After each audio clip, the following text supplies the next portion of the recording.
सुनिए बेटा, last class में हमने आपसे डिस्कस किया मैकेनिज्म ऑफ इंपल्स कंडक्शन। कुछ एक बेटा इवेंट्स बताए थे, याद हो तो ठीक, नहीं हो तो ठीक बेटा। एक बार दोबारा मैं ब्रीफली रिवाइज करा देता हूं जिससे क्वेश्चन बहुत आसान हो जाएंगे।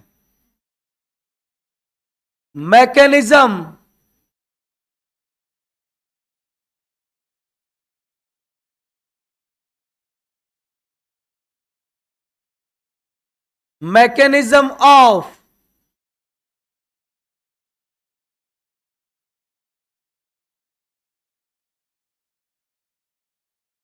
Impulse conduction. बेटा एक बार मुझे जो 4 टाइप की डिवाइस थी ना, थोड़ा उनके बारे में बता दो। सबसे पहले बेटा इवेंट में मैं आपसे बात करना चाहूंगा पोलराइजेशन के बारे में। दूसरा बेटा मैं आपसे पूछना चाहूंगा डीपोलराइजेशन के बारे में, हाँ कि ना। और थर्ड पॉइंट में बेटा मैं आपसे डिस्कस करना चाहूंगा रिपोलराइजेशन के बारे में। सुनो बेटा, इधर देखो, अगर पोलराइजेशन की मैं आपसे बात करूं तो बेटा मैंने कल की क्लास में आपको बताया था कि पहले तो बेटा एक चैनल जो हर जगह ओपन है, पहले तो उसी का हिसाब किताब कर लेते हैं। Sodium potassium channel open, depolarization में भी ओपन और रिपोलराइजेशन में भी ओपन, पता है ना सबको। इसके बाद बेटा हम हिसाब किताब करेंगे अभी सोडियम पोटेशियम पंप का। देखो बेटा मैंने आपको क्या बोला कल जब मैंने आपको मैकेनिज्म समझाया इंपल्स कंडक्शन का, तो बेटा एक बात पे मैंने आपको बहुत गौर किया था। मैंने बोला था बेटा न्यूरॉन जब रेस्ट करता है तो उसको एनर्जी चाहिए, और जब बेटा वो इंपल्स को रिसीव करता है, डिटेक्ट करता है, ट्रांसमिट करता है, तो उसको एनर्जी की नीड नहीं है। मतलब पोलराइजेशन भी क्या है बोलो बेटा, रेस्टिंग फेज। और रिपोलराइजेशन का मतलब भी क्या है बेटा, वो रेस्टिंग फेज की ओर जा रहा है। समझ रहे हो ना। इसका मतलब पोलराइजेशन भी एक्टिव था और रिपोलराइजेशन भी एक्टिव था। वो एक्टिव कब रहे होंगे, जब यहां पर ओपन रहे होंगे सोडियम पोटेशियम पंप। तो बेटा सोडियम पोटेशियम पंप ओपन रहा होगा पोलराइजेशन में, रिपोलराइजेशन में। लेकिन डीपोलराइजेशन में बेटा सोडियम पोटेशियम पंप क्या रहा होगा, बंद रहा होगा। मैंने बेटा क्या कहा आपको कि पोलराइजेशन के अंदर सोडियम पोटेशियम पंप क्या रहा होगा, ओपन। वो रिपोलराइजेशन में भी ओपन रहा होगा, दोनों को दोनों एक्टिव प्रोसेस होते हैं। लेकिन बेटा डिपोलराइजेशन एक्टिव प्रोसेस नहीं होता, पैसिव प्रोसेस होता है। और इस बात पे बेटा मैं बार बार आपको इसलिए गौर करवाना चाह रहा हूं, यहां से क्वेश्चन आने के चांस 110% है। क्योंकि बेटा ये बहुत अजीब सी बात है, कोई एक्सेप्ट ही नहीं करेगा। आप अभी बाहर जाके बोल दोगे ना कि resting phase of neuron, 90% answer देंगे पैसिव प्रोसेस। और आप बोलोगे ना impulse transmission form, that mean depolarization, action potential वाली फॉर्म, एक्शन पोटेंशियल जनरेट हो रहा है और फॉर्म कैसी है, पैसिव। कोई बिलीव ही नहीं करेगा, बट बिलीव करना पड़ेगा क्योंकि ऐसा इंपल्स कंडक्शन का मैकेनिज्म कहता है। सुनो बेटा एक बात मुझे बता दो, अब डिपोलराइजेशन के अंदर, पोलराइजेशन का तो खेल हो गया, डिपोलराइजेशन में एक चीज और ओपन थी बेटा, बताओगे मुझे कौन, सोडियम वोल्टेज। कैसे सोचोगे, क्योंकि डिपोलराइजेशन के अंदर क्या हुआ था बेटा, एक्शन पोटेंशियल जनरेट, अंदर पॉजिटिव चार्ज बिल्ड हुआ था। अब अंदर पॉजिटिव चार्ज बिल्ड हो उसके लिए किसको ओपन करना पड़ा था, सोडियम वोल्टेज गेट को। समझ में आ गया। तो बेटा यहां पर कौन ओपन रहा होगा, सोडियम वोल्टेज गेट, ये यहां पर ओपन रहा होगा। लेकिन बेटा क्या पोलराइजेशन में आपको एक्शन पोटेंशियल की नीड है, नहीं है। क्या बेटा आपको रिपोलराइजेशन पोलराइजेशन दोनों में एक्शन पोटेंशियल की नीड है, नहीं है। तो यहां पर क्या रहा होगा, बंद रहा होगा। पता है ना बेटा, इतना याद रख लेना बेटा बस मन में, एक्शन पोटेंशियल के लिए नीड होती है सोडियम वोल्टेज गेट की। और हो भी क्यों ना बेटा, एक्शन पोटेंशियल होगा ही तब जब अंदर पहले पॉजिटिव चार्ज बिल्ड होगा, और अंदर पॉजिटिव चार्ज बिल्ड करने वाला सोडियम वोल्टेज गेट के अलावा कोई दूसरा डिवाइस हो ही नहीं सकता, क्योंकि यही तो बेटा Na+ का इन्फ्लक्स करवाता है according to concentration gradient. ECF में Na+ ज्यादा था, ICF में कम था, तो इन्फ्लक्स हुआ था। समझ रहे हो बेटा? चलो एक बात और बता दो लास्ट मुझे कि बेटा रिपोलराइजेशन में कौन ओपन था? वेरी गुड बेटा, यहां पर एक अकेला ओनली इवेंट जहां पर पोटेशियम वोल्टेज गेट ओपन है, और बेटा ये डिपोलराइजेशन में और रिपोलराइजेशन दोनों में क्या था? बोलो बेटा, बंद था।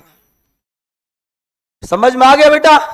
अब देखो, अगर आप बेटा गौर से सुनो, अगर आपने बेटा रटा नहीं होगा ना इसको, तो आपकी सब कुछ समझ में आ होगा मैंने आपको क्या बनाया है। और अगर आपने बेटा कल की क्लास नहीं ली होगी तो शायद आपको आज मुश्किल लग रहा होगा। लेकिन बेटा मेरा मकसद सिर्फ इस चार्ट को बनाने का इतना सा नहीं है जितना आप सोच रहे हो। इतना बेवकूफ तो मैं नहीं हूं इसमें इतना टाइम वेस्ट करूंगा। मुझे एक बहुत ही बेहतरीन क्वेश्चन सॉल्व करवाना है बेटा, जो एनसीईआरटी में दिया हुआ है। वो कौन सा क्वेश्चन है? आप मुझे एक बात बताइए बेटा, हर एक इवेंट में Na+ का और K+ की परमेबिलिटी का कंपैरिजन किया हुआ है। मतलब पोलराइजेशन में, डिपोलराइजेशन में, रिपोलराइजेशन में एक्जोलिमा जो एक्जोन की मेम्ब्रेन होती है ना बेटा, उसकी परमेबिलिटी किसके लिए ज्यादा है? Na+ के लिए ज्यादा है कि K+ के लिए ज्यादा है? तो बेटा पहले मैं उन तीनों इवेंटों को लिखूंगा और उस टॉपिक को डिस्कस करना चाहूंगा बेटा, और उस टॉपिक का नाम है परमिएबिलिटी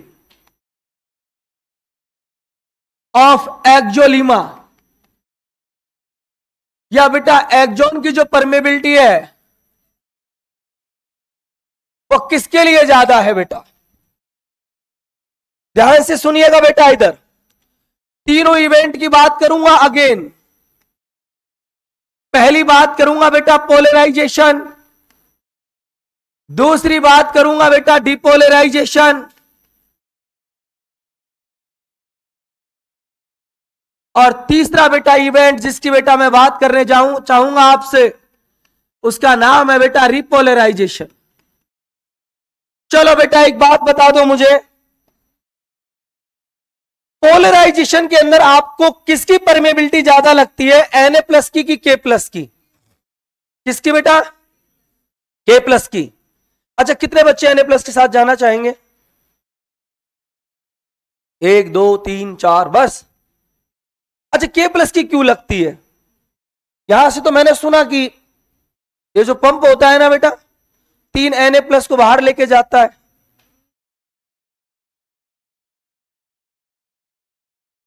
दो के अंदर आता है, तो परमेबिलिटी किसकी? क्या कौन से बेटा? यहां पर कहां है पोटेशियम चैनल?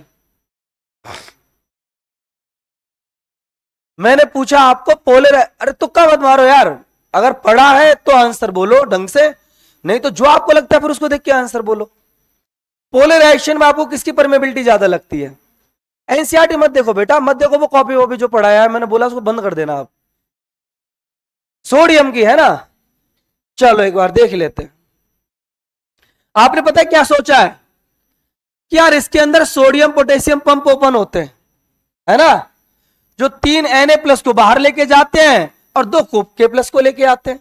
यही तो सोचा है आपने, इसलिए Na+ की परमेबिलिटी आपको ज्यादा लगी। 1 मिनट रुक जाना बेटा, थोड़ी देर लिखना मत है ना, थोड़ी देर रुक जाओ। अच्छा डिपोलराइजेशन में किसकी ज्यादा लग रही है बेटा आपको? सोडियम की, क्योंकि बेटा कौन ओपन है यहां पर? Sodium voltage gate. और रिपोलराइजेशन किसकी लगेगी? पोटेशियम की। कौन ओपन है यहां पे? Potassium voltage gate. बेटा सुनो, जो आपका सोचने का तरीका है ना, ये बिल्कुल सही है बेटा दोनों इवेंट्स के अंदर। लेकिन बेटा अगर आप ऐसा सोच रहे हैं पोलराइजेशन में, तो ये बिल्कुल गलत है, ये 100% गलत है बेटा। आप बोलोगे सर क्यों गलत है? बेटा मैं बताता हूं इसके पीछे क्यों गलत है, इधर ध्यान दीजिएगा। आप मुझे एक बात बताओ, आपकी बात बेटा बिल्कुल सही है कि पोलराइजेशन के अंदर कौन वर्क करते हैं? Sodium potassium pump. करते हैं कि नहीं करते बेटा? एक बात बस मुझे आप बता दो कि sodium potassium pump no doubt 3Na+ का इफ्लक्स करता है, बाहर लेके जाता है, वो आप सबने पढ़ा है, मैंने कल पढ़ाया है। लेकिन बेटा मैं आपसे एक बात पूछना चाहूंगा, क्या ये जो फंक्शन हो रहा है, क्या ये कंसंट्रेशन ग्रेडियंट के अकॉर्डिंग हो रहा है? नहीं बेटा, अगेंस्ट हो रहा था, क्योंकि मैंने आपको बताया बेटा कि पंप की वर्किंग ऑलवेज कंसंट्रेशन ग्रेडियंट के अगेंस्ट होती है, अपोजिट होती है। बेटा अगर मैं मेरी भाषा में बोलूं तो मैं ये भी बोल सकता हूं कि नो डाउट बेटा पोलराइजेशन में आपको लगता है कि सोडियम पोटेशियम पंप ओपन रहते हैं और वो 3Na+ का इफ्लक्स करते हैं, लेकिन बेटा ये जो काम है ना, ये राजी राजी नहीं हो रहा, ये गैर राजी हो रहा है। इसको बेटा एटीपी देके, एनर्जी देके इस काम को करवाया जा रहा है। इसमें बेटा एक्चुअली का कोई इंटरेस्ट नहीं है। पंप का जो फंक्शन होता है बेटा, वो होता है अपोजिट टू कंसंट्रेशन ग्रेडियंट, और ये जो काम है ना बेटा, with the help of energy हो रहा है इस फंक्शन को परफॉर्म करने के लिए। और मैंने कल आपको बताया था बेटा कि आपके पास जितनी एनर्जी होती है उसका 2/3 पार्ट ओनली कौन खा जाता है? आपका न्यूरॉन, आपका नर्वस सिस्टम खा जाता है। चाहे आप कुछ काम करो या ना करो, और काम करोगे ना तो फिर भी एनर्जी कम रिड्यूस होगी, दैट मीन्स डिपोलराइजेशन होगा। और जब आप रेस्ट करते हो ना तो एनर्जी ज्यादा कंज्यूम होती है आपके नर्वस सिस्टम में। और यही तो रीजन था बेटा, रात को खाना पीना खा के सोए, कोई फिजिकल एक्टिविटी नहीं करी, कोई इंपल्स को डिटेक्ट नहीं किया, ना आपकी आंखों ने देखा, ना कानों ने सुना, ना टंग ने बेटा टेस्ट का एक तरीके से बोलो सेंस किया, ना नोज ने बेटा स्मेल का सेंस किया, उसके बाद भी एनर्जी चली गई। सुबह होते होते भूख लगती है, कहां गई? क्योंकि आपका न्यूरॉन जब रेस्टिंग फेज में होता है तब भी सोडियम पोटेशियम पंप ओपन होते हैं। और सोडियम पोटेशियम पंप का बेटा जो फंक्शन होता है वो अकॉर्डिंग टू कंसंट्रेशन ग्रेडियंट नहीं होता, अपोजिट टू कंसंट्रेशन ग्रेडियंट होता है, जिसको कंटिन्यू किसकी नीड पड़ती है? एनर्जी की। और सुबह होते होते भूख लगती है बेटा। समझ रहे हो ना मैं जो कुछ कहना चाह रहा हूं आपसे? तो बेटा आप ये जो सोच रहे हैं ना, ये बिल्कुल गलत सोच रहे हैं कि सोडियम के लिए परमेबिलिटी ज्यादा होती है। आप समझना बेटा कि ये काम जो है ना, ये राजी राजी, ये दोनों बेटा राजी राजी काम हो रहे हैं, that means according to concentration gradient हो रहे हैं। क्या ये अकॉर्डिंग टू कंसंट्रेशन ग्रेडियंट हो रहा था? नहीं हो रहा था बेटा। तो आपको अगर पूछे ना कि पोलराइजेशन में किसकी परमेबिलिटी ज्यादा होती है, तो बेटा वो K+ की ही ज्यादा होती है। हमको देखने पर लगता है कि Na+ की ज्यादा होती है, बट ना बेटा, परमेबिलिटी ज्यादा होती है किसकी? बोलो जरा, K+ की। और जब आप एनसीईआरटी पढ़ेंगे, I think page number 318, impulse conduction का मैकेनिज्म, फर्स्ट पैराग्राफ के अंदर बेटा, या I think second last line लिखी हुई होगी, एज इट इज लिखी हुई होगी। पढ़ लेना बेटा घर जाके आज। और हर एक का बेटा कंपैरिजन कराया हुआ है हर एक इवेंट के अंदर, तो बेटा इसको अच्छे से ध्यान देके पढ़ लेना कि कौन से बेटा फेज में और किसके लिए परमेबिलिटी ज्यादा और किसके लिए परमेबिलिटी कम। अब सुनो बेटा, इधर ध्यान दो। मैं जब आपकी क्लास में पहले दिन आया था ना, तो बेटा मैंने एक क्वेश्चन लिखा था बोर्ड पे। शायद आज वो क्वेश्चन आपकी समझ में आ जाएगा, जो एनसीईआरटी के अंदर एक डायग्राम दिया हुआ है। बेटा बस मुझे दो बात बता दो आप, अगर न्यूरॉन के अंदर कंप्लीट नेगेटिव चार्ज है तो वो किस चीज, कौन से इवेंट को इंडिकेट कर रहा है? पोलराइजेशन को। अगर बेटा वो नेगेटिव से पॉजिटिव की साइड जा रहा है तो डिपोलराइजेशन को, यस और नो। और वो पॉजिटिव से अगेन नेगेटिव की साइड जा रहा है तो रिपोलराइजेशन। कोई दिक्कत तो नहीं है ना किसी को? अब एनसीईआरटी में बेटा एक फिगर दिया गया है, और वो क्या कहता है, इधर ध्यान दीजिएगा। जहां से बेटा मैंने क्वेश्चन फ्रेम किया था, एनसीईआरटी में बेटा एक ऐसा कोई डायग्राम है, और उस डायग्राम को बच्चे बेटा बहुत हवा में लेके चले गए। वो कैसी हवा देगा आपको वो पता लग जाएगा बेटा 5 मई को, ज्यादा दिक्कत वाली बात नहीं है, दिन बहुत नजदीक आ रहे हैं। इधर ध्यान दीजिएगा बेटा, एक ऐसा फिगर था जिस पर अंदर की साइड बेटा यहां पर कौन सा चार्ज बनाया हुआ था? पॉजिटिव। और बाहर की साइड बेटा यहां पर कौन सा चार्ज है? नेगेटिव। यहां पर भी बेटा पॉजिटिव चार्ज और यहां पर बेटा नेगेटिव चार्ज। ऐसा एक फिगर दिया हुआ है एनसीईआरटी में। और बेटा ये जो साइट है, इसको बोला हुआ है कि ये जो एक्सॉन की साइट है ना, इसका नाम है साइट ए। समझ में आ गया बेटा? और ये जो दूसरी साइड है, यहां पर अंदर चार्ज था बेटा नेगेटिव, ये बेटा नेगेटिव चार्ज, मेम्ब्रेन के अंदर नेगेटिव चार्ज, और बाहर कौन सा चार्ज बोलो जरा बेटा, पॉजिटिव चार्ज। एक ऐसा फिगर भी एनसीईआरटी ने दिया हुआ है। और बेटा ये जो सेकंड वाला जो साइट है, इसको एनसीईआरटी ने बोला है कि इसका नाम है साइट बी। और जब बेटा इस डायग्राम को आप और गौर से देखेंगे तो आपको यह भी देखने को मिलेगा कि यहां से बेटा इनफ्लक्स करा रखा है एक आयन का जिसका नाम होता है Na+। यहां से भी बेटा इनफ्लक्स कराया हुआ है एक आयन का जिसका नाम है बेटा Na+। और अगर इस Na+ को ना भी कराए तो भी कोई दिक्कत नहीं, यहां से इनफ्लक्स ना भी लिखे तो, क्योंकि आप खुद समझ जाओगे अंदर पॉजिटिव चार्ज है वो कब आया होगा, जब अंदर किसका इनफ्लक्स हुआ होगा, Na+ का। समझ रहे हो ना आप। अब एनसीईआरटी क्या कहती है बेटा, सुनना, दोनों लाइनों को बहुत गौर से सुनना। एनसीईआरटी ने बोल रखा है कि न्यूरॉन का ये जो एक्सॉन है, इसकी इनर सरफेस पर करंट का फ्लो साइट ए से साइट बी की ओर हो रहा है। गौर से सुनना बेटा लाइन को, कि बेटा ये आपका एक्सॉन देखिए, आपको कोई दिक्कत तो नहीं है, ये बेटा इनर सरफेस। एनसीईआरटी कह रही है करंट का फ्लो का मतलब क्या है बेटा, चार्ज का फ्लो। समझ में आया। एनसीईआरटी कह रही है कि बेटा साइट ए से साइट बी और कहां पर, इनर सरफेस पर करंट का फ्लो साइट ए से साइट बी की ओर हो रहा है। तो बेटा आप तो बस मुझे इतना सा ही बता दो, अगर इनर सरफेस पर करंट या चार्ज साइट ए से साइट बी की ओर आ रहा है, इसका मतलब न्यूरॉन के अंदर कौन सा इवेंट बेटा जनरेट होने का प्लान कर रहा है। आप बोलोगे डिपोलराइजेशन। मैं पूछूंगा बेटा क्यों, आप बोलोगे सर देखो यहां पर पॉजिटिव चार्ज है, अगर पॉजिटिव चार्ज इधर फ्लो हो रहा है, इसका मतलब यही तो कहना चाह रहे हैं आप कि जो एक्सॉन है इसके अंदर पॉजिटिव चार्ज बिल्ड हो रहा है, और जब अंदर पॉजिटिव चार्ज बिल्ड हो दैट इज डिपोलराइजेशन।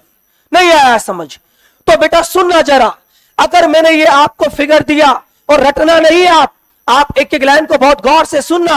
अगर बेटा इस फ्लो का या इस चार्ज का फ्लो बेटा मैं इनर सरफेस पर बी से ए कर देता तो उसका रिपोलराइजेशन हो जाता, क्योंकि बेटा नेगेटिव चार्ज पॉजिटिव को भी क्या कर रहा है, नेगेटिव। दैट मींस किसकी ओर जा रहा है, रिपोलराइजेशन। मैंने आपको बताया ना बेटा, अरे मैंने आपको भी यही समझाया था, अंदर कंप्लीट हो नेगेटिव चार्ज पोलराइजेशन, नेगेटिव से जा रहे हो पॉजिटिव की साइड बोले तो डिपोलराइजेशन, पॉजिटिव से जा रहे हो नेगेटिव की साइड बोले तो रिपोलराइजेशन। नहीं आया समझ।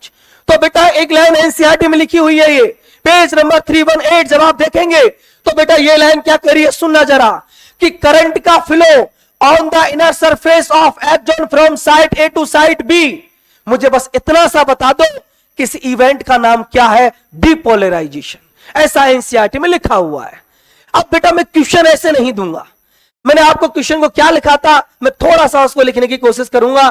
सुनना बेटा, मैंने क्वेश्चन आपको लिखा था बेटा, ये सेम डायग्राम है। If A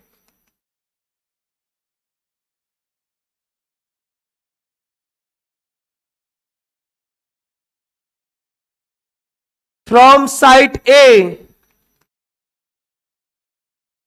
to site B on the inner surface of axon, then what will not happen। ऐसा बेटा मैंने कुछ लिखा था, और इसका बेटा मैंने आपको पहला ऑप्शन लिखा था, सोडियम पोटेशियम पंप क्लोज।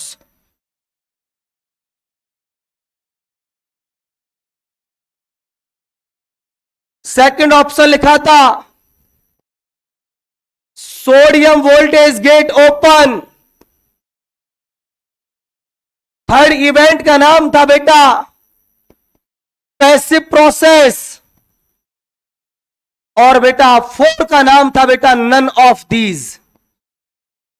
बेटा आपको पता है ये डिपोलराइजेशन है, और डिपोलराइजेशन में मैंने क्वेश्चन दिया कि क्या नहीं होगा, ये तो सब कुछ होगा बेटा, तो इसका आंसर क्या जाने वाला था? None of these. नहीं आया समझ? तो पहले तो आपको यही आइडेंटिफाई करना था इस क्वेश्चन के अंदर कि ये जो मैंने इवेंट आपको शो किया है इसका नाम क्या है।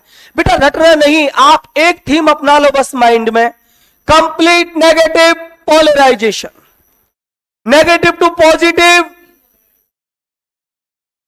ये बेटा नेगेटिव टू पॉजिटिव ही तो हो रहा है, जो नेगेटिव चार्ज था वो पॉजिटिव बनने की कोशिश कर रहा है। नहीं आया है समझ? पॉजिटिव से नेगेटिव, कोई दिक्कत बेटा किसी को? कोई परेशानी? अब मैंने एक और क्वेश्चन लिखाया था यहां पे, है ना? वो क्वेश्चन क्या था? ये तो बेटा मैंने इनर सरफेस की बात करी, तो मैंने एक बात और बोला था, पता है क्या? कि अगर आउटर सरफेस पर करंट का फ्लो साइड बी से साइड ए की ओर हो रहा है, तो वो कौन सा इवेंट है? खाली इवेंट का नाम बताओ चलो जल्दी से। कौन सा? वो भी डिपोलराइजेशन ही है बेटा। पता है कैसे? ये पॉजिटिव चार्ज साइड बी से साइड ए पर आएगा तो इन्फ्लक्स होगा। नहीं आया समझ? तो बेटा इस बात को याद रखना कि इनर सरफेस पर करंट का फ्लो इस वाले फिगर में, जहां बेटा आपको लेफ्ट साइड में कौन बनाया हुआ है? अंदर पॉजिटिव, और बेटा राइट हैंड पे अंदर कौन बनाया हुआ है? नेगेटिव। अगर करंट का फ्लो इनर साइड पर साइड ए से साइड बी की ओर हो रहा है, यह भी डिपोलराइजेशन ही है बेटा। और अगर आउटर सरफेस पर साइड बी से साइड ए हो रहा है, इसका मतलब क्या है? कि पॉजिटिव चार्ज कहां जा रहा है? साइड ए पर। साइड ए पर जा रहा है तो ही तो इन्फ्लक्स हो रहा है। यह भी तो बेटा फेवरेबल कंडीशन है डिपोलराइजेशन की। नहीं आया समझ? तो बेटा ये दोनों लाइन एनसीईआरटी में दी हुई है। कोई भी एक लाइन को बेस बनाएगा और क्वेश्चन बना के रख देगा। समझ में आ गया? या बेटा इस फिगर को देखे आपसे पूछ लेगा how many statements are correct regarding this figure. समझ रहे हो ना? और उसमें क्या लिख देगा? बताना बेटा मुझे, मैं आपको बताना चाह रहा हूं ये फिगर आ गया, ठीक है ना? अब मैं आपको लाइन बोल रहा हूं, बताना बेटा उसमें से कितने स्टेटमेंट सही हैं या कोई गलत है क्या, आप आइडेंटिफाई करना। ये वाला डायग्राम बना के दे दिया एनसीईआरटी ने। अब एनसीईआरटी पहली लाइन लिख रही है, if current flow from side A to side B on the inner surface of X zone, it is referred to depolarization. Second option सुनना बेटा मेरा, मैं क्या बोलना चाह रहा हूं आपको। If a current flows from side B to side A on the outer surface of X zone, it is referred to depolarization. Third बेटा मैंने लिख दिया पैसिव प्रोसेस। समझ रहे हो ना? अगला बेटा मैं पॉइंट लिख रहा हूं सोडियम पोटेशियम पंप क्लोज। अगला लिख रहा हूं बेटा सोडियम वोल्टेज गेट ओपन। बहुत सारे स्टेटमेंट दे रहा हूं। हाउ मेनी में तो बेटा 4 से भी ज्यादा स्टेटमेंट आ जाते हैं। उसमें आइडेंटिफाई करने पड़ते हैं कितने सही हैं। क्या बेटा मैंने अभी तक जो कुछ बोला उसमें कुछ गलत था? नहीं था, सब कुछ सही था। क्योंकि बेटा ये चाहे आप करंट को इनर सरफेस पर साइड ए से साइड बी लेके जाओ, इसका मतलब अंदर पॉजिटिव चार्ज आप बढ़ाना चाहते हैं, चाहे बेटा आप आउटर सरफेस पर साइड बी से साइड ए पर लेके आओ, इसका मतलब भी आप अंदर पॉजिटिव चार्ज को बिल्ड करना चाहते हैं। और अंदर अगर पॉजिटिव चार्ज बिल्ड होगा उसी का नाम होगा डिपोलराइजेशन। नहीं आया समझ? फिर मत बोलना बेटा कि क्वेश्चन आउट ऑफ एनसीईआरटी था। आउट ऑफ एनसीईआरटी नहीं था। एनसीईआरटी को पढ़ने के लिए हमको थर्ड आई चाहिए, और वो थर्ड आई तब आती है जब डॉक्टर रविंद्र एक्सप्लेन करता है एनसीईआरटी को। वो आ ही नहीं सकती बेटा। एनसीईआरटी बच्चों का खेल नहीं है, और खेल का तो पता लग जाना है बेटा। आप लोगों का खैर नहीं लगना, because you are in safe zone. Zoology को इतना आसान कर दूंगा ना, ऐसा कोई क्वेश्चन नहीं बना होगा जूलॉजी का बेटा जो तुमको परेशान कर सके। वो क्वेश्चन भी ये सोचेगा कहां आ गया, कैसे लोगों के पास फंस गया मैं। नहीं, ना केवल क्वेश्चन अटेम्प्ट करना बेटा, with in second question attempt करना, वो बहुत जरूरी है। आप मेरे से बोलो ना डॉक्टर साहब 5 किलोमीटर दौड़ सकते हो आप? मैं बोलूंगा हाँ दौड़ सकता हूं। आप बोलोगे सर 4 मिनट में दौड़ जाओगे, हालांकि मैं मना नहीं करूंगा क्योंकि मेरे अंदर पॉजिटिव एनर्जी बहुत है, मैं नेगेटिव सोचता ही नहीं। समझ लो ना बेटा? लेकिन वो मेरे लिए थोड़ा मुश्किल होगा, और सेलेक्ट तो वही होता है ना बेटा जो 4 मिनट में दौड़ता है। समझ रहे हो ना? तो मैं वही चीज आपको बताना चाह रहा हूं, क्वेश्चन अटेम्प्ट करना बड़ी बात नहीं है। विद इन टाइम क्वेश्चन को अटेम्प्ट करना वो बहुत बड़ी बात है। और जूलॉजी में और बॉटनी में अगर आपने टाइम लिया, मैं आपको बार बार एक ही चीज इंडिकेट कर रहा हूं, फिजिक्स और केमिस्ट्री आपको परेशान कर देंगी। उनको टाइम दो, वो टाइम चाहती है। फिजिक्स टाइम चाहती है, केमिस्ट्री तो फिर भी नहीं चाहती। केमिस्ट्री तो बहुत आसान सब्जेक्ट होती है दुनिया की। मैं लिटरली बता रहा हूं बेटा, आपको क्यों टफ लगती है मुझे नहीं पता। अगर मेरा आप उस टाइम का भी मार्क्स निकालोगे ना केमिस्ट्री का, ऑल इंडिया पीएमटी जब मैंने दिया था, तब भी मेरे 158 मार्क्स थे 180 में से। अरे नहीं बेटा, केमिस्ट्री तो मेरी, केमिस्ट्री और बायोलॉजी तो अच्छी थी मेरी, फिजिक्स ने तो मुझे, अगर मेरे फिजिक्स में मार्क्स, मैं तो प्रिडिक्शन लेके चलता था। पढ़ लो इसीलिए बेटा, पढ़ो आराम से, ठीक है ना डॉक्टर साहब। ऐसा ना जिद्दी बन जाओ आप लोग, जिद्दी जानते हो ना, जिद जानते हो ना, जिद। आप ऐसा टेंशन मत लिया करो, ऐसे मेडिकल कॉलेज आपको सीट नहीं देगा ना, मत दे यार, हम छीन लेंगे, हमको आता है ना सीट लेना, तो सीट लेना तो हमको आता है। एमबीबीएस में सीट लेनी है ना एक मेडिकल कॉलेज में, अगर कितनी, यहां पर कितनी सीट है बेटा जीएमसी में? नहीं बेटा, यहां पर जम्मू कश्मीर में ही स्टेट गवर्नमेंट 2 जा रहे हैं क्या?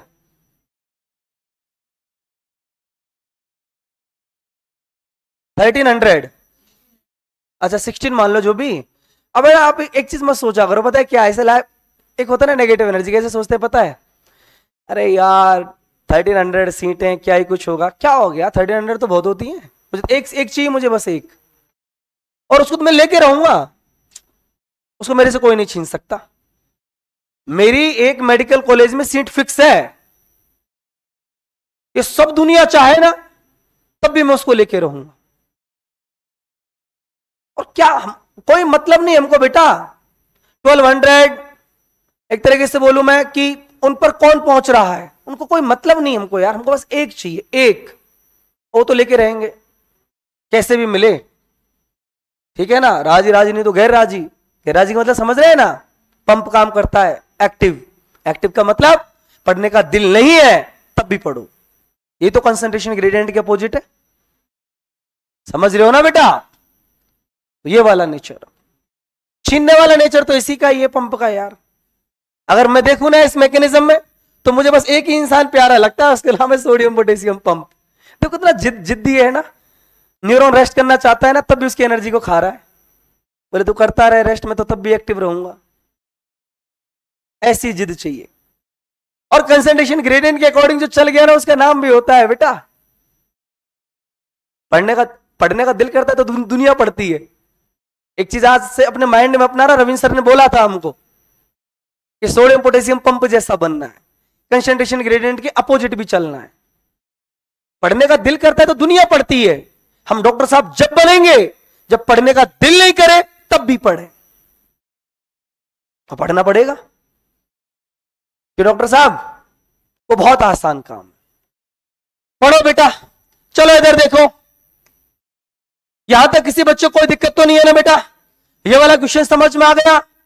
एक क्वेश्चन और देख लो, मैं खाली लाइन लिखाऊंगा बेटा इस फिगर को लेके, और उसके आगे बस इतना सा नोट करा देता हूं कि इसका मतलब क्या है। सेम बेटा डायग्राम है, उसमें बेटा मैं एक लाइन लिखा रहा हूं, if A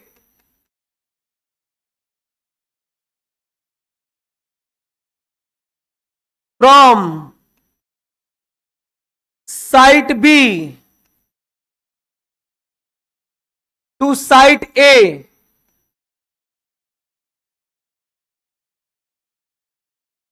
on the outer surface of axon। बेटा बस मुझे इस इवेंट का नाम बता दो, आप क्वेश्चन तो छोड़ो, इसका मतलब भी क्या है बोलो जरा, डिपोलराइजेशन। बेटा यहां से क्वेश्चन आएगा मेरी डीपीपी में, लेकिन अब बताओ, आप गलती मत करना, इस वाले डायग्राम को बेटा रटना मत। हो सकता है मैं इसमें बेटा कुछ एक जो इसके साइन है बेटा मैं उनको चेंज कर दूं, समझ रहे हो ना।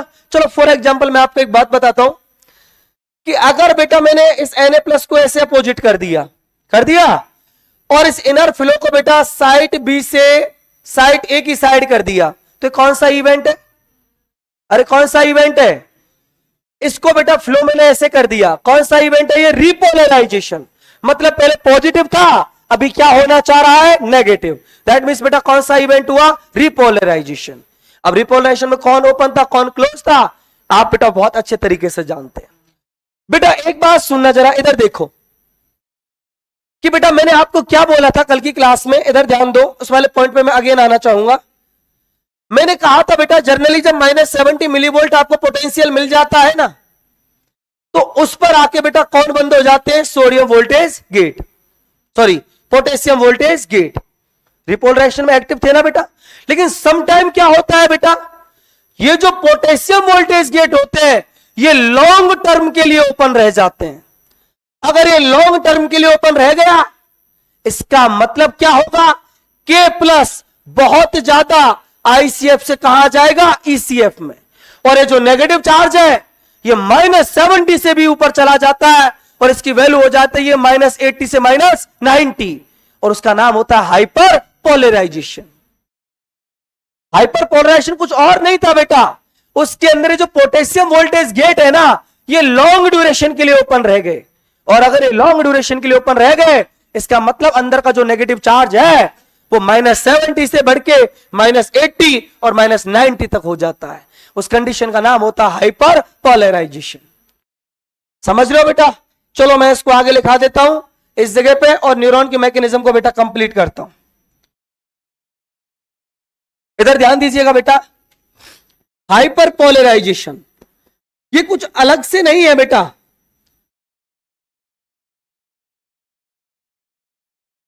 अब इस हाइपर पोलराइजेशन पर बेटा मैं कभी बहुत तगड़ी चर्चा करूंगा जब इस चैप्टर को पूरे कंप्लीट करा दूंगा। बेटा सुनो, जो आपका बैकलॉग रह गया था ना इस चैप्टर का, मैंने 70% कवर करा दिया अप्रोक्सीमेट, है ना, घबराना मत। हाइपर पोलराइजेशन कौन कौन ओपन रहता है? पोटेशियम वोल्टेज गेट, किसके लिए बोलो? Long duration. बेटा इसके अलावा यहां पर एक और होता है, उसका नाम होता है बेटा क्लोराइड वोल्टेज गेट। ये भी बेटा कंसंट्रेशन ग्रेडियंट के अपोज गेट है ना बेटा, तो अकॉर्डिंग वर्क करता है। मतलब ये करता है आपका इनफ्लक्स ऑफ क्लोराइड। अब नेगेटिव चार्ज कंटिन्यू अंदर आएगा, तो बेटा जो मेम्ब्रेन के अंदर का चार्ज है ये बेटा पहले कितना था? -70 मिली वोल्ट। इस -70 मिली वोल्ट से भी बढ़ के कितना हो जाता है? मैं डायरेक्ट उसी को लिखा देता हूं। इसकी वैल्यू हो जाती है -80 से अप्रोक्सीमेट -90 मिली वोल्ट। 80 हो, 81 हो, 82 हो, कुछ भी हो बेटा 90 तक, इससे ज्यादा जाने की जरूरत भी नहीं होती। और इसी का नाम होता है बेटा हाइपर पोलराइजेशन। बेटा मैं थोड़ा सा आपको समझा दूं इसको, खाली ये सिनेप्स में काम में आएगा ये टर्म आपकी, ये न्यूरॉन मैकेनिज्म में नहीं दी हुई है। इसको किस में समझा रखा है बेटा? सिनेप्स में। मैं आपको एक बात बताऊं, चलो आपको थोड़ा सिनेप्स याद आ जाएगा। तो आपने कुछ न्यूरोट्रांसमीटर जैसा पढ़ा था क्या? पढ़ा कि नहीं पढ़ा? सब बच्चों ने पढ़ा था बेटा। मैंने आपको एक बात बताई थी, देखो ऐसे, चलो मैं थोड़ा सा आपको बता ही दूं उसको। मैंने बेटा उसका लेक्चर रिकॉर्ड किया हुआ है यहां पे आके, है ना। आपकी जब क्लास में पहले दिन आया था ना, तो बेटा मैंने वो पढ़ाया था। आज उस लेक्चर को घर जाके देख लेना, अब वो आपकी समझ में आ जाएगा शायद, है ना, कि बेटा ये एक सिनेप्टिक बड़ थी, ये वेसाइकल थी, इसके आगे ये कौन था? एक्सॉन। ये प्री सिनेप्टिक मेम्ब्रेन, ये पोस्ट सिनेप्टिक मेम्ब्रेन। मैं केवल केमिकल सिनेप्स की बात कर रहा हूं बेटा, इलेक्ट्रिकल की बात नहीं कर रहा। आपने पढ़ा था और मैंने उस दिन भी पढ़ाया था बेटा। अगेन मैं थोड़ा सा ब्रीफली रिवाइज करा देता हूं उसको, कि यहां से रिलीज होते हैं बेटा न्यूरोट्रांसमीटर, जो इस इंपल्स को इस सिनेप्स से या फिर इस प्री सिनेप्टिक मेम्ब्रेन से पोस्ट सिनेप्टिक मेम्ब्रेन पे लेके जाते हैं। अब एनसीईआरटी कहती है कि ये जो न्यूरोट्रांसमीटर होते हैं ना, दोनों तरीके के हो सकते हैं। ये न्यूरोट्रांसमीटर बेटा एक्साइटेटरी भी हो सकते हैं, और ये न्यूरोट्रांसमीटर बेटा इनहिबिटरी भी हो सकते हैं। समझ रहे हो ना? अब बेटा इसका मतलब क्या होता है सुनना। एक्साइटेटरी का मतलब क्या होता है कि यहां से बेटा कोई ऐसा केमिकल निकले जो इस पोस्ट सिनेप्टिक मेम्ब्रेन पे जाके ओपन कर दे सोडियम वोल्टेज गेट को, मतलब इनफ्लक्स करवा दे Na+ का, मतलब अगले वाले न्यूरॉन का भी क्या करवा दे? डिपोलराइजेशन। तो बेटा इंपल्स आगे ट्रांसमिट होता है। इसी को बोलते हैं एक्साइटेटरी पोस्ट सिनेप्टिक पोटेंशियल। ठीक है बेटा।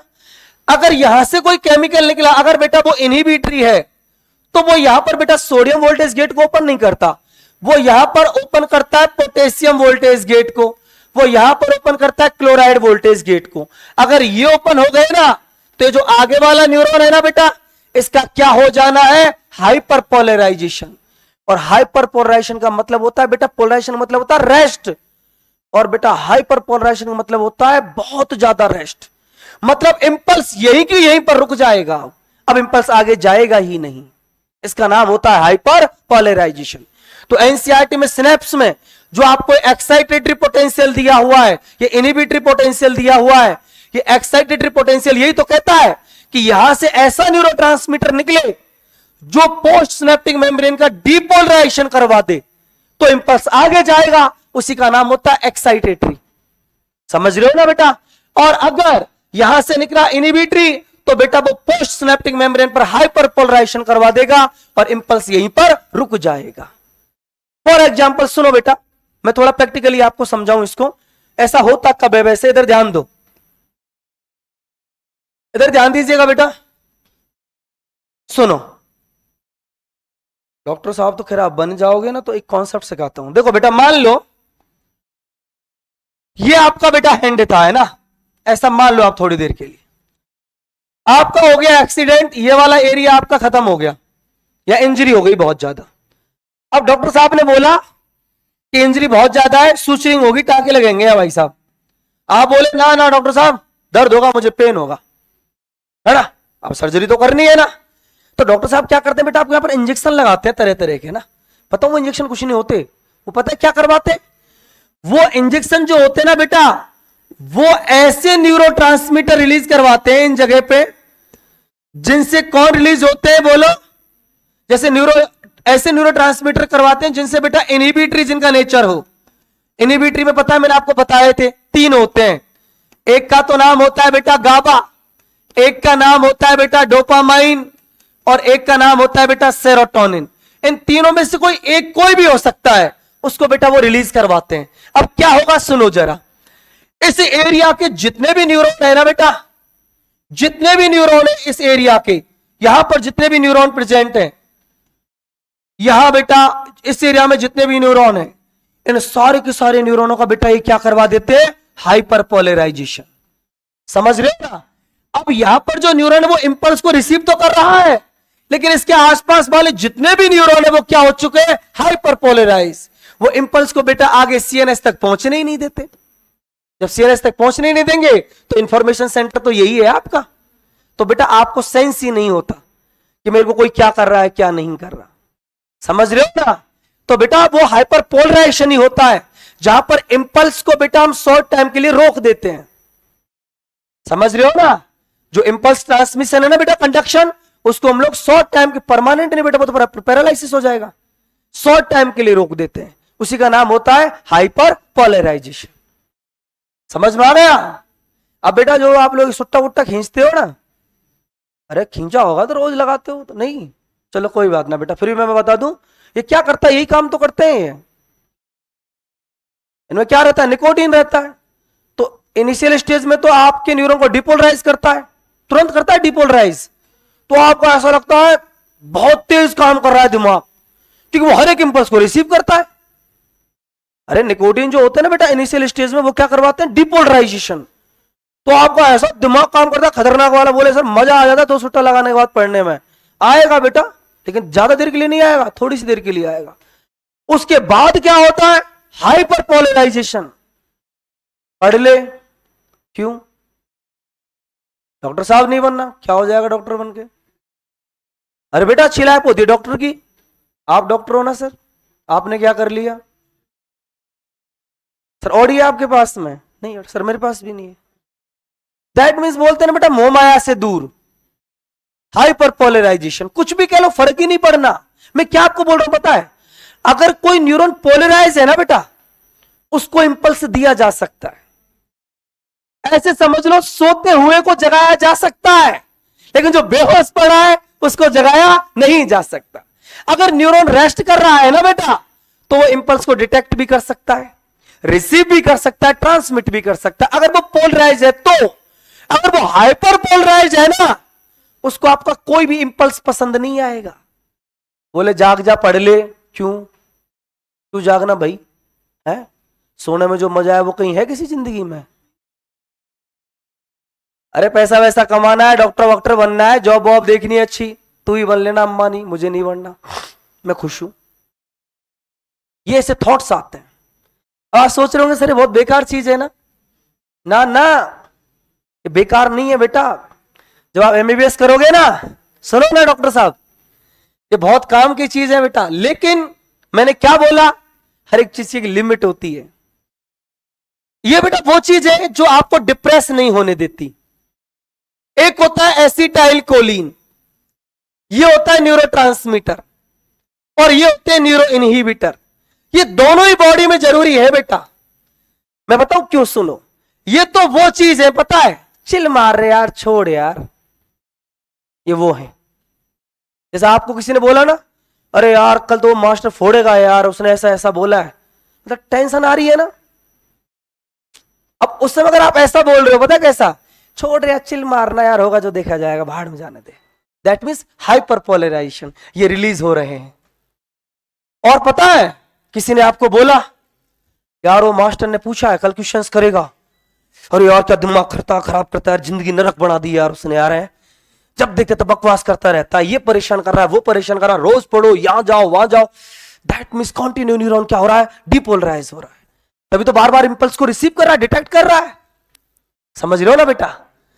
तो ये रिलीज हो रहा है तो ऐसे थॉट्स आ रहे हैं। ये जब रिलीज हो रहे हैं ना बेटा, तो थोड़ा रेस्ट मिल रहा है।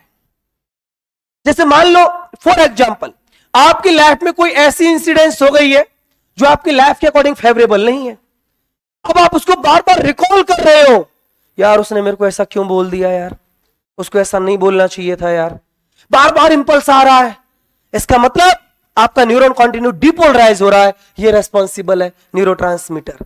और अगर आप क्या सोच रहे हो, छोड़ यार, हो गया सो हो गया, जाने दे यार, है जो हो गया जो देख लिया, जो चल रहा है वो देख रहे हैं, और होगा जो देखा जाए, ऐसा सोच रहे ना, दैट मीन्स बेटा न्यूरो इनहिबिटर। अगर ये बॉडी में कम होने लगते हैं ना बेटा, तो सबसे पहले होता है पर्सनैलिटी लॉस, उसके बाद होता है बेटा लॉस ऑफ इनसाइट विजन, मतलब जो आप गहरी सोच पहले सोच पा रहे थे वो अब नहीं सोचेंगे। अगला बेटा थर्ड स्टेप में होता है साइकेट्रिक कंडीशन। साइकेट्रिक कंडीशन जानते हैं ना, कभी खुशी कभी गम, कभी तो आप जो बाइडेन बन जाएंगे, कभी आप भिखारी बन जाएंगे, कभी तो ऐसा सोचेंगे क्या है नीट, कुछ नहीं है, मेरा पड़ोसी बने ना फोड़ के पटक दूंगा, 10 मिनट बाद सिलेक्शन होगा कि नहीं होगा। That is bipolar disorder. उसके बाद होता है बेटा हेलुसिनेशन डिल्यूशन, और सबसे लास्ट स्टेप में आते हैं सुसाइडल थॉट एंड डेथ। ये कम होते हैं ना बेटा तो ही होता है ये काम। ये बॉडी में अगर है ना मेंटेन, तो ये तो करते हैं बेटा चिल मारने वाला काम। जैसे आज मान लो अनफॉर्चुनेट, मैं एक बात बता रहा हूं, जैसे आप रोड पे गए, आपने किसी की मौत को देखा, दैट मीन्स वो आपके मन में बार बार सिंक्रेशन हो रहा है, दैट मीन्स न्यूरॉन क्या हो रहा है, डिपोलराइज। ये बेटा एक लिमिट तक ही तो अच्छा है यार, लेकिन अगर बार बार वही चीज अगर ब्रेन में जा रही है, वही इंपल्स अगर घूम रहा है, तो वो बहुत बेकार बात है। ये कम होने और ये क्या है बेटा, ये वो है, कोई बात नहीं, ये नेचर है। जिसने कुदरत ने जिसको जितनी सांसें दी है वो उतना जिंदा रहेगा। कौन किसी को नहीं मार सकता। जब कोई किसी को जन्म नहीं दे सकता तो किसी को कोई मार भी नहीं सकता। उसने चाहा है इसलिए ये मरा है। That means hyperpolarization. समझ रहे हो बेटा। चलो कोई बात ना, उम्मीद करूंगा बेटा कुछ समझ में आ गया होगा थोड़ा बहुत तो, और नहीं आया हो तो बेटा कोई बात नहीं, एक बार मेरे को बता जरूर देना लेकिन कि सर इंपल्स कंडक्शन आज भी समझ में नहीं आया। अब बेटा मैं इसको अगली बार पढ़ाऊंगा ना, यहां से इंपल्स कंडक्शन शुरू करूंगा और यहां पर इंपल्स कंडक्शन खत्म कर दूंगा, और एक क्वेश्चन ऐसा नहीं रहेगा जो आप नहीं कर पाओ, है ना। बड़ा पढ़ के देख लेना, और नहीं समझ में आए तो मुझे बता देना, ठीक है बेटा। क्वेश्चन गलत नहीं होने देना है। अब सुनो बेटा, इसके बाद बेटा ये जो चैप्टर है आपका, इसके अंदर दिए हुए बेटा सेंसरी ऑर्गन। देखो बेटा इधर ध्यान दो, क्या होते हैं बेटा सेंसरी ऑर्गन।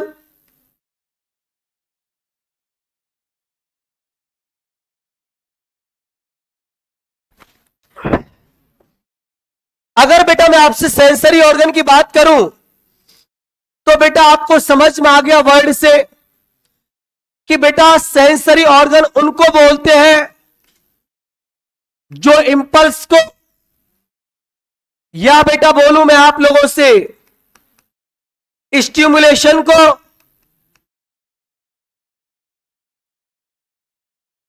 क्या कर सके, बोलो बेटा, रिसीव।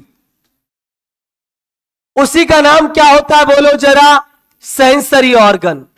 जैसे बेटा आपके स्मेल के इंपल्स को नोज, टेस्ट के इंपल्स को टंग, हियरिंग इंपल्स को ईयर, विजन इंपल्स को आई, टच इंपल्स को स्किन, ये बेटा रिसीव करती है।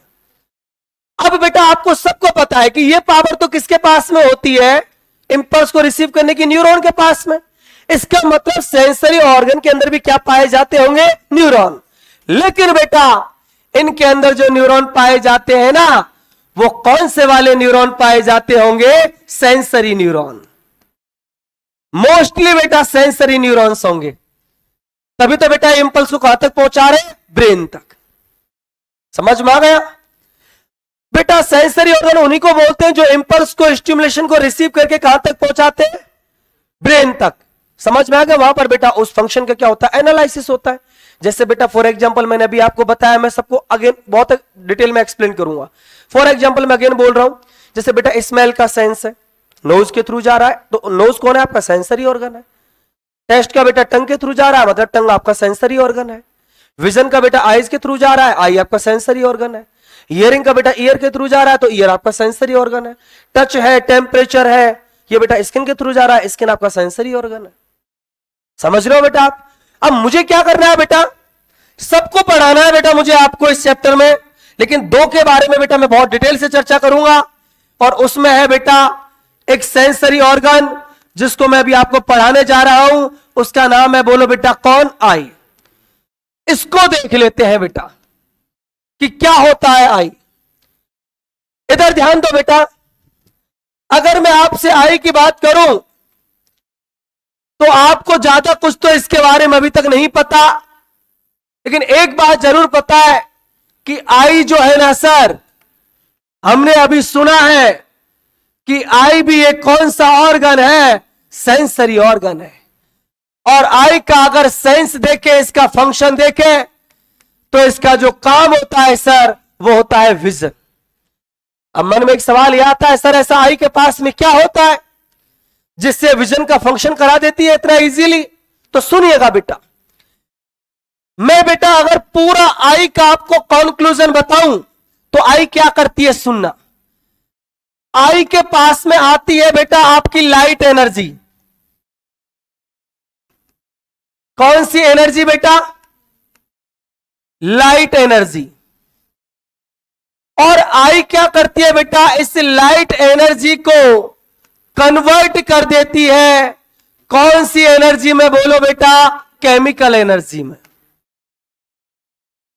और बेटा इस केमिकल की फॉर्म में ही हमको बेटा विजन का क्या होता है, सेंस होता है।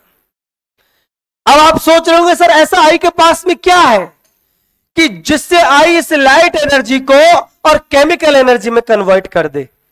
तो बेटा मैं एक बात बता देता हूं आपको कि आई के पास में इस फंक्शन को परफॉर्म करने के लिए कुछ बेटा रिसेप्टर्स पाए जाते हैं, और उनका नाम होता है बेटा photo receptor cells. Photo receptor cells की अगर बेटा मैं बात करूं तो नाम तो आप सब जानते ही हो, रोड्स, कॉन्स, कुछ ऐसा आपने नाम सुना होगा। वही होते हैं बेटा आपकी फोटो रिसेप्टर सेल्स। और बेटा आई का यही फंक्शन होता है कि आई लाइट एनर्जी को केमिकल एनर्जी में कन्वर्ट कर देती है with the help of photo receptor cells. इसीलिए बेटा आपको जो विजन है उसका सेंस होता है। अब मन में एक सवाल यह आता है, सर एक बात बताइए जरा कि अगर आप ऐसे कह रहे हैं कि आई जो होती है वो लाइट एनर्जी को केमिकल एनर्जी में चेंज कर देती है, हमने आपका बात मान लिया, लेकिन सर इसका प्रोसेस क्या होता है, कौन कौन से पार्ट होते हैं, कैसे लाइट बेटा रिसीव होती है, कैसे लाइट डिटेक्ट होती है, कैसे लाइट ट्रांसमिट होती है, और फोटो रिसेप्टर सेल्स जो होती है कैसे बेटा आपको विजन का सेंस कराते हैं।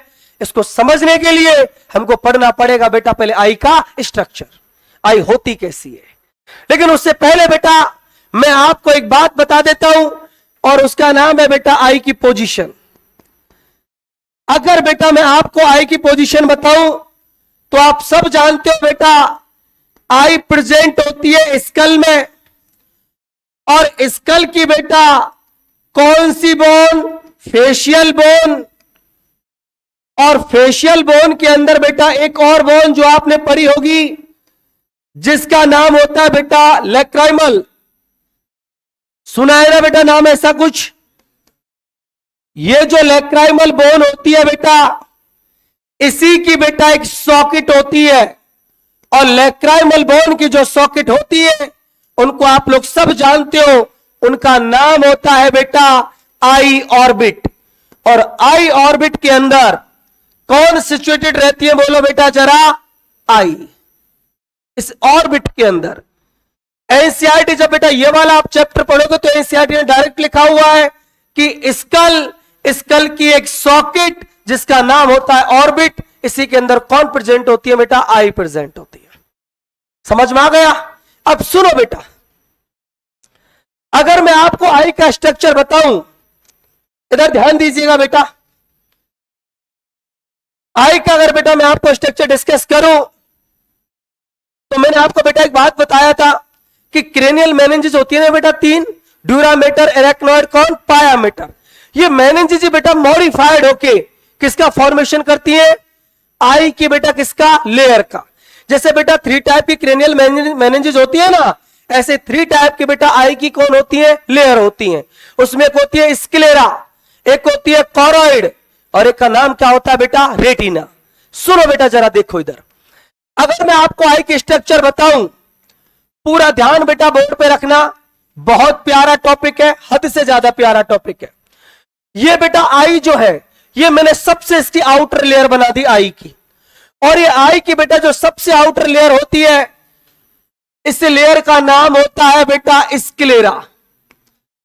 स्क्लेरा के बारे में बेटा मैं एक बात आपको बोल दूं कि ये एकदम व्हाइट कलर की लेयर होती है। और आप सबको पता है बेटा, अगर व्हाइट कलर है और अगर ये लेयर है तो नो डाउट स्क्लेरा किसकी बनी होगी? White irregular connective tissue. समझ रहे हो ना बेटा? क्योंकि आपको पता है कि व्हाइट का मतलब बेटा कौन सा फाइबर? Collagen fibre. स्क्लेरा बेटा ये किसकी बनी होती है? White irregular connective tissue. ये बेटा कोलेजन फाइबर के बंडल होते हैं यहां पे, ठीक है ना? एनसीईआरटी से जब आप इसको पढ़ेंगे तो एनसीईआरटी ने लिखा हुआ है कि स्क्लेरा जो होती है ना, ये डेंस कनेक्टिव टिश्यू होते हैं, कोलेजन फाइबर के बंडल। अरे बेटा WICT डेंस कनेक्टिव टिश्यू का ही तो पार्ट होता है। स्ट्रक्चरल ऑर्गेनाइजेशन आपने पढ़ा होगा, पढ़ा है कि नहीं पढ़ा बेटा? सबने पढ़ा है ना? चलो बेटा, स्क्लेरा जो होती है ना, एक बात और बता दूं बेटा, जैसे ड्यूरामेटर कैसी थी आपकी? एवेस्कुलर। और बेटा कोलेजन फाइबर के बंडल जो होते हैं ना, इतने डेंसली पैक्ड होते हैं कि इनके बीच में बेटा कोई ब्लड वेसल्स आ ही नहीं पाती। समझ रहे हो ना? तो बेटा जो स्क्लेरा होती है, ये कैसी लेयर होती है? एवेस्कुलर लेयर होती है। समझ रहे हो ना? अब सुनना, ये बेटा जो स्क्लेरा है ना, इसका बेटा मैक्सिमम पार्ट या बोलो 2/3 पार्ट तो किसके अंदर पड़ा रहता है बेटा? आई ऑर्बिट के अंदर। लेकिन जो आपको बेटा इसका 1/3 पार्ट जो आपको दिखाई दे रहा है व्हाइट कलर का, ये बेटा इसका जो एंटीरियर पार्ट है, जो आपको बेटा विजिबल होता है एक तरीके से, इस वाले पार्ट का नाम होता है बेटा कॉर्निया। क्या बोलते हो आप इसको? इसको बेटा जी आप लोग नाम देते हो कॉर्निया। तो कॉर्निया बेटा कुछ और नहीं है, ये बेटा जो स्क्लेरा होती है, ये मॉडिफाइड होके क्या बना देती है? बोलो बेटा जरा। कॉर्निया बना देती है। सुनो बेटा इधर देखो जरा, ये वाला बेटा जो रीजन है आपका, इसका नाम है बेटा बोलो जरा कौन? कॉर्निया। इधर ध्यान देना बेटा, सुनो बेटा इधर, सबसे पहली लेयर नाम क्या है इसका? स्क्लेरा। स्क्लेरा के बारे में एक बात बता दूं बेटा, कैसी लेयर होती है? एवेस्कुलर लेयर होती है। किसकी बनी होती है बेटा? व्हाइट इर्रेगुलर कनेक्टिव टिश्यू की। इसके अलावा बेटा इसके 2 पार्ट होते हैं। एक इसका पार्ट होता है बेटा पोस्टीरियर 1/3 की 2/3 और एक इसका पार्ट होता है बेटा एंटीरियर 1/3।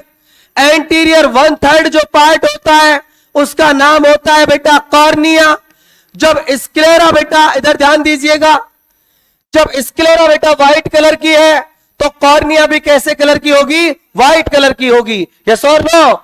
एक बात और, जब स्क्लेरा बेटा एवेस्कुलर है तो कॉर्निया भी कैसी होगी? एवेस्कुलर। इसलिए एक पॉइंट याद रखना बेटा, इजीली ट्रांसप्लांट, ये वर्ड आया था बेटा और ये पूछा गया क्वेश्चन है कि आई का बेटा वो कौन सा पार्ट है जिसको इजीली ट्रांसप्लांट किया जा सकता है? उसका नाम होता है कॉर्निया।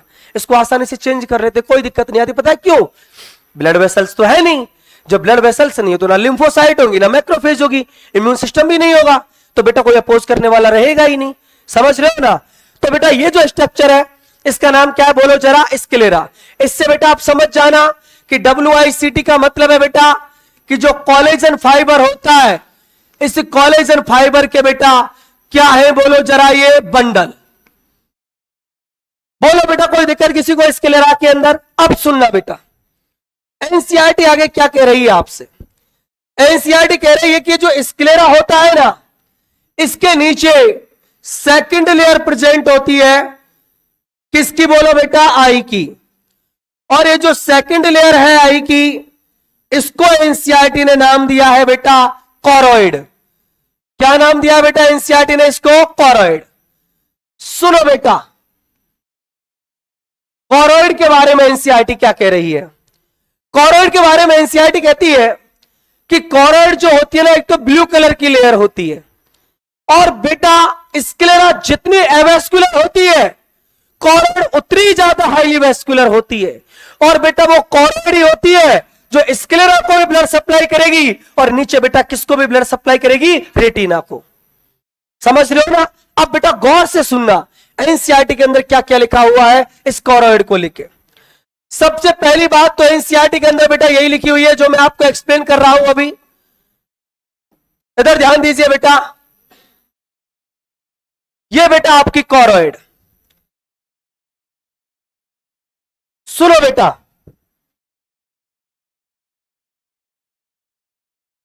सेकंड लेयर क्या नाम है इसका बोलो बेटा? कॉरोइड। कॉरोइड कैसी लेयर है बोलो बेटा? हाईली वेस्कुलर, ब्लड वेसल्स बहुत ज्यादा है बेटा। इसके अलावा एक बात और याद रखना, इसका कलर बहुत ज्यादा इंपॉर्टेंट है बेटा, ब्लू कलर की लेयर होती है। इसको भी बेटा मैं 2 कैटेगरी के अंदर डिवाइड करूंगा। एक मैं बोलूंगा आप लोगों से बेटा पोस्टीरियर 2/3, और एक को बेटा मैं आपसे बोलूंगा एंटीरियर 1/3।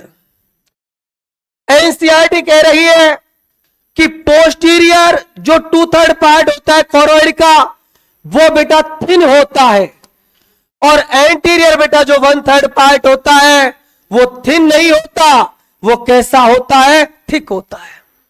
कैसा होगा बेटा थिक? इधर ध्यान दीजिएगा जरा, इधर ध्यान दो बेटा।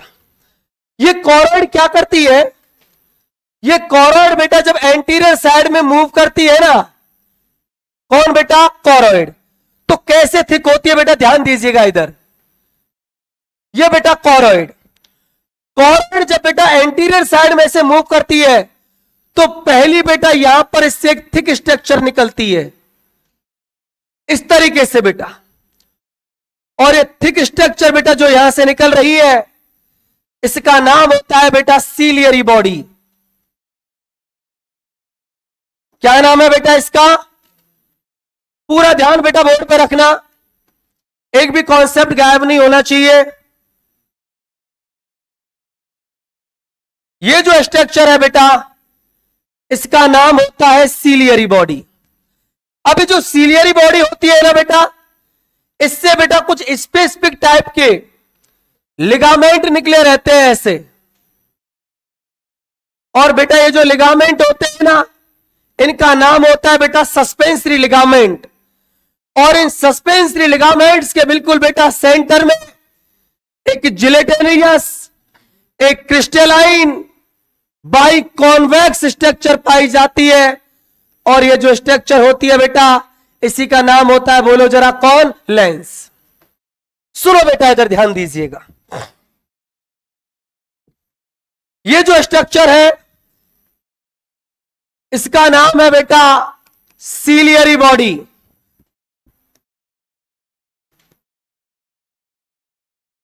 ये बेटा सीलियरी बॉडी, और सीलियरी बॉडी से बेटा जो स्ट्रक्चर आपकी अटैच है, ये वाली बेटा, इसका नाम होता है, बोलो जरा कौन? लेंस।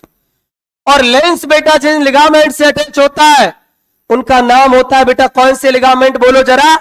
सस्पेंसरी लिगामेंट बेटा, ये सस्पेंसरी लिगामेंट्स है।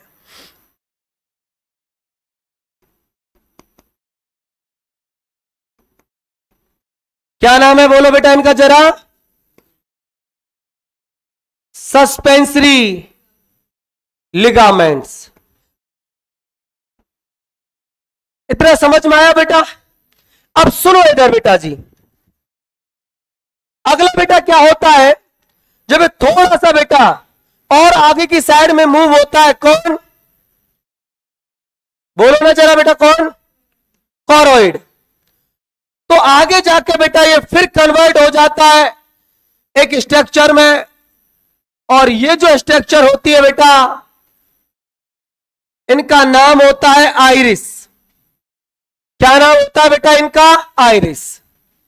ये जो स्ट्रक्चर है इसका नाम होता है बेटा आइरिस। ये आइरिस जो होती है ना बेटा, ये भी एक मस्कुलर स्ट्रक्चर ही है।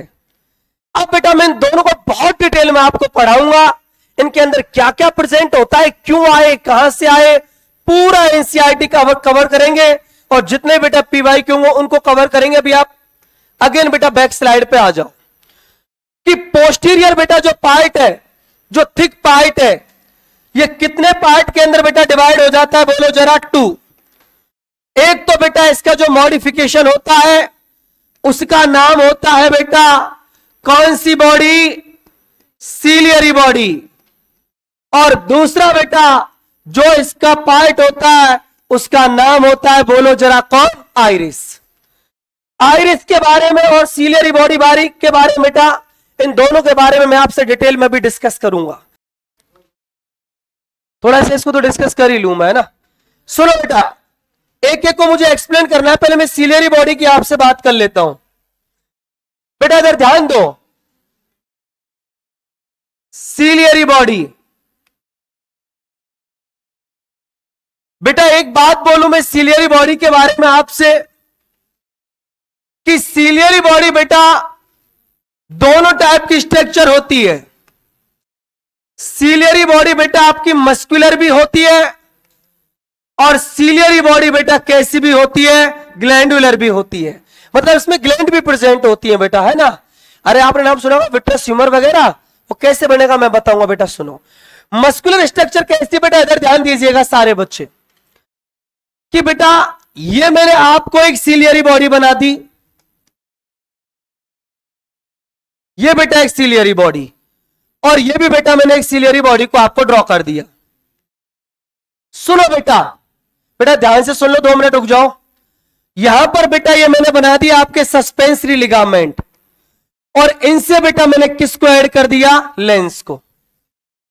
अब सुनना बेटा एक बात बहुत गौर से, कि सीलियरी बॉडी और आइरिस, इन दोनों में बेटा 2 टाइप की मसल्स पाई जाती हैं। एक मसल होती है बेटा रेडियल मसल, इनको आप रेडियल मसल नाम देते हो बेटा। और दूसरे टाइप की जो मसल होती है ना सीलियरी बॉडी में, उनका नाम होता है बेटा सर्कुलर मसल। ये बेटा सर्कुलर मसल है। अब बेटा मैं इनको क्यों एक्सप्लेन कर रहा हूं, ध्यान दीजिएगा एनसीईआरटी क्या कुछ कहती है बेटा, कि ये वाली बेटा जो मसल है व्हाइट कलर की, इनका नाम होता है बेटा रेडियल मसल। और बेटा जिसको मैंने पिंक कलर से शो किया है, इसका नाम होता है बेटा सर्कुलर मसल। बेटा एक बात आप याद रखना सारे बच्चे, कि सर्कुलर मसल जो होता है ना बेटा, उनका ओरिजिन बेटा मीडियल साइड से होता है। सुनो बेटा इधर, इसको मैं क्यों बताना चाह रहा हूं, मसल कॉन्ट्रेक्शन आपने पढ़ा ना लोकोमोशन मूवमेंट में। एक बात मैं आपको बता देता हूं बेटा, कि जब भी कभी मसल बेटा कॉन्ट्रैक्ट होती है ना, जब कभी मसल कॉन्ट्रैक्ट होती है, वो ऑलवेज बेटा अपनी ओरिजिन साइड की ओर कॉन्ट्रैक्ट होती है। अगर मैंने आपको यह कह दिया है कि सीलियरी बॉडी की सर्कुलर मसल के अंदर कॉन्ट्रैक्शन हो रहा है, तो इसका कॉन्ट्रैक्शन कहां से हो रहा है, मीडियल साइड से, यहां से हो रहा है। तो जब इसमें कॉन्ट्रैक्शन होगा ना बेटा, तो इस वाली डायरेक्शन में कॉन्ट्रैक्शन होगा। मतलब सीलियरी बॉडी के सर्कुलर मसल में कॉन्ट्रैक्शन हुआ ना, तो बेटा इस सीलियरी बॉडी जो यहां है ना, कि यहां पर आ जाएंगी। समझना चाह रहे हो मैं क्या कहना चाह रहा हूं। अगर रेडियल में होगा तो लेटरल साइड से, समझ रहे हो बेटा। एक पॉइंट बस मन में याद रखो लोकोमोशन मूवमेंट का, जो आप काम आएगा, कि during the muscle contraction muscle always contact towards the origin side. ये बहुत इंपॉर्टेंट लाइन है बेटा। अब सुनना जरा, इधर ध्यान दीजिए बेटा, मुझे एक बात बता दो आप सोच के यहीं पर, अगर सर्कुलर मसल के अंदर बेटा कॉन्ट्रैक्शन हुआ, एक बात और बता दूं कि बेटा ओनली यही मसल एक्टिव होती है। किसके अंदर, सीलियरी बॉडी के अंदर। रेडियल मसल यहां की वर्क नहीं करती बेटा, ये बता भी देता हूं मैं आपको, इनएक्टिव फॉर्म में होती हैं, इसलिए मैं इनको पढ़ाऊंगा भी नहीं, इनके बारे में कोई बात भी नहीं करूंगा। अब आप मुझे एक बात बताओ, अगर इन सर्कुलर मसल में बेटा कॉन्ट्रैक्शन हुआ, तो ये जो सस्पेंसरी लिगामेंट है, ये बेटा लूज होंगे कि टाइट होंगे, लूज होंगे। पता है कैसे, देखो ये अभी लिगामेंट का लेंथ इतना है, अब आपने सीलियरी बॉडी की सर्कुलर मसल को कांटेक्ट किया और मसल को आपने यहां पहुंचा दिया, तो लिगामेंट क्या होंगे, लूज। और ये लिगामेंट लूज होंगे तो लेंस का डायमीटर क्या होगा, इंक्रीज। मतलब लेंस की डायमीटर को इंक्रीज करने वाला, डिक्रीज करने वाला, या लेंस के डायमीटर को चेंज करने वाला कौन होता है, बोलो जरा बेटा, सीलियरी बॉडी। नहीं आया समझ। और यहीं से बेटा एक टॉपिक में साथ के साथ क्लियर कराऊंगा, जिसका नाम है बेटा एकोमोडेशन ऑफ आई या एकोमोडेशन ऑफ विजन। सुनो बेटा जरा, इधर ध्यान दो, सीलियरी बॉडी के बारे में बेटा एक बात बता देता हूं, कि सीलियरी बॉडी की बेटा circular muscle of ciliary body, इसके अंदर क्या होगा बोलो जरा बेटा, कॉन्ट्रैक्शन। कॉन्ट्रैक्शन होगा तो कौन लूज होगा बोलो, सस्पेंसरी लिगामेंट। ये क्या होंगे बोलो बेटा, लूज। और अगर ये लूज होंगे तो बेटा डायमीटर ऑफ लेंस ये क्या हो जाएगा, इंक्रीज।